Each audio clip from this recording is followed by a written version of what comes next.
also its density. Crankshaft position sensor is going to tell the computer where the engine is in its rotation.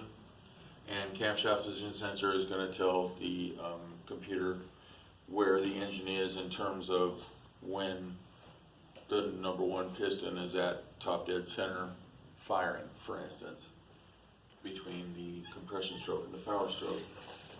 And the vehicle speed sensor, which is located on the transmission, is going to tell the computer how fast the vehicle is going. It's not really an engine sensor, but it's one of the sensors that the computer is going to use in order to make some decisions about what to do with the actuators. See, there's three elements to this process. There's sense, there's decide, and there's act. Actuators, it's kind of a weird word and we don't usually use it in normal conversation, but the actuators are simply the things that the computer controls.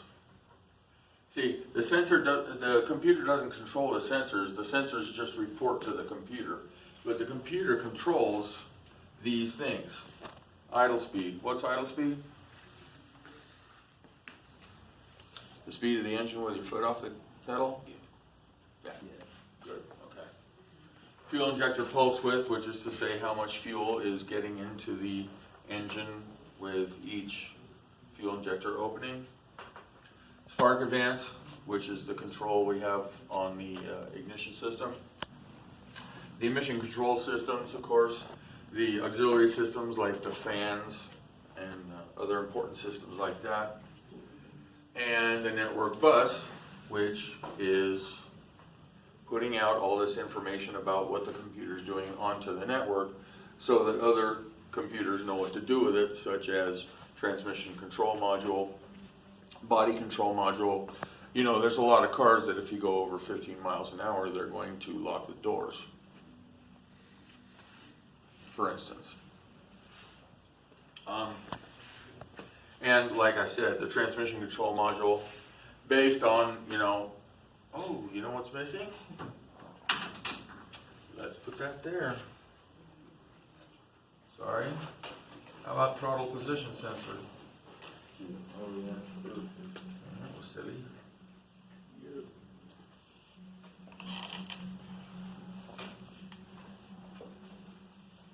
Now, is it safe to say that if the throttle's closed, you're not trying to accelerate? Yeah.